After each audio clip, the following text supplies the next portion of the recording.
Abandoned in place. It might just sound like some simple phrase of civil engineering, but in Cape Canaveral, located on Florida's eastern coast, it makes for a grim reminder of a distant but glorious past. Over 60 years ago, at Launch Complexes 39A and B, the Apollo astronauts began their journey toward the moon, a testament to human ambition and ingenuity. But over time, the fervor for space exploration has ebbed and flowed, and as the world's moved on, so did the funding for places like Cape Canaveral. This is the result. Structures that once buzzed with activity are reduced to silent ruins. Today, it's almost like we're in a new commercial space age.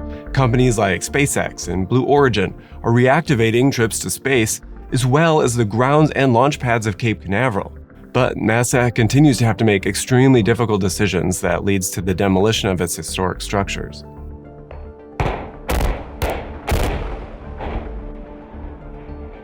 And in the midst of all this is the Merritt Island National Refuge, one of Florida's last untamed beaches, a sanctuary spanning 140,000 acres that had been protected since 1963 through an interagency agreement between the U.S. Fish and Wildlife Service and NASA. Cape Canaveral sits at the turbulent crossroads of history, innovation, and nature. It serves as a poignant reminder that sometimes the past and the future coexist in some pretty unexpected places, while offering a perfect place for seeing policy failures in action. Ultimately, Cape Canaveral is then, in a sense, a microcosm of broader social patterns of inspiration, aspiration, achievement, and then maybe apathy. And I think we can learn a lot by understanding its history, the kinds of decisions that got us to where we are, and how to appreciate what we have, where we've been, and where we're headed. Cape Canaveral's legacy in rocket launches didn't actually begin with NASA. Back in the late 1940s, before the dawn of the space age, the US military saw potential in the isolated coastline. They began testing rockets here, drawn to the location not just for its seclusion, but for its strategic positioning near the equator. This is a detail that offers a valuable boost for eastward launching rockets. By 1958, the stakes were raised even higher. The Cold War was in full swing, and the race to space between the US and the Soviet Union was heating up. Enter NASA. From its inception, the Cape Canaveral was at the heart of America's ambitious space pursuits. It marked the departure point for Alan Shepard's historic 1961 Freedom 7 flight, soon followed by a succession of Mercury missions carrying astronauts. The Gemini program, too, made its home at the Cape.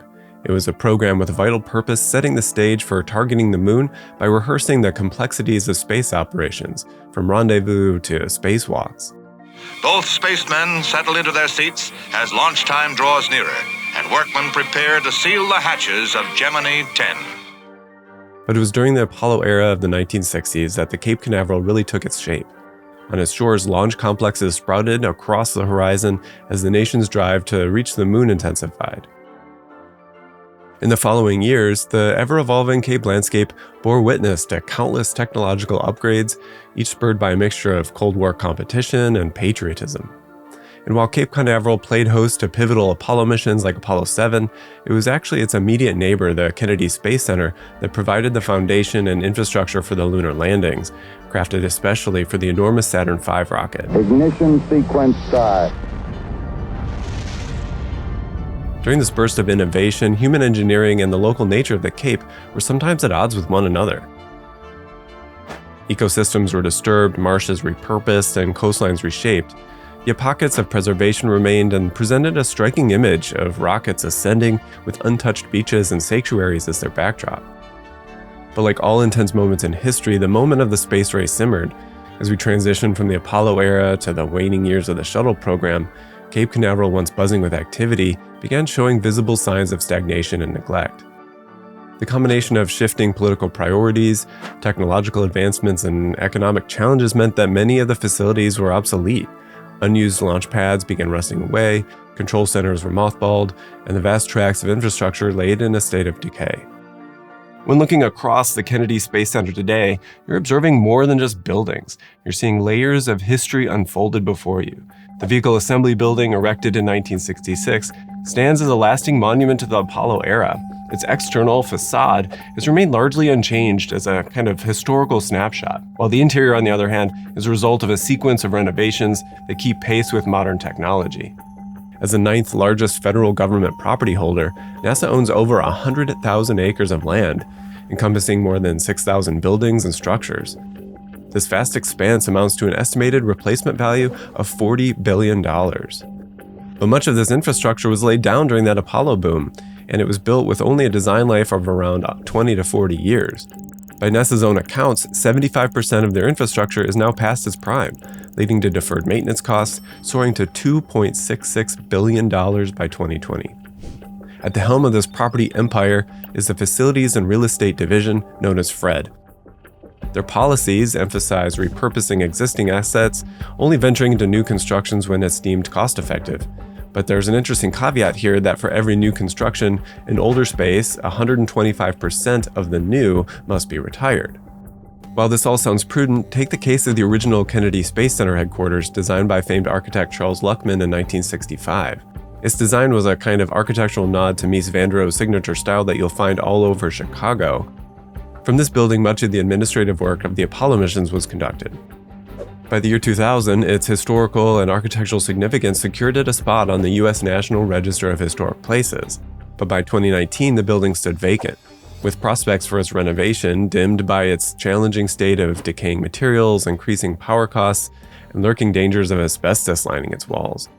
Now, a new building stands right next to the site of its predecessor, is half the size of the original, and many of its offices were designed to mimic the ones that it replaced. A similar fate befell the Mercury Control Center. Despite its historic importance, the $6 million price tag attached to its restoration led to a painful decision: preserve the essential equipment, but demolish the building itself. In 1999, the consoles, displays, and the other equipment were moved to the Kennedy Space Center Visitor Complex. The flight control area, the heart of the mission control operation, has been faithfully preserved for future generations. Between 2015 and 2020, such decisions led to the demolition of 449 NASA structures. Alarmingly, 11% of these were declared historic structures. The preference for constructing new over refurbishing the old often stems from the allure of the predictable.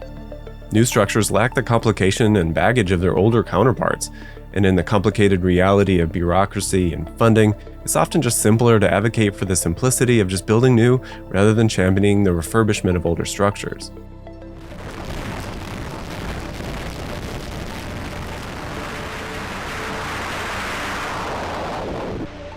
If you peel back the layers of NASA's operations, you'll quickly notice a pretty questionable pattern. Unlike most agencies that centralize their efforts, NASA operates with a distinctly decentralized model. Each of its centers dot the nation and operate largely independently from one another, with distinct roles for each carved out by their expertise and decades spent specializing in a piece of NASA's larger mission.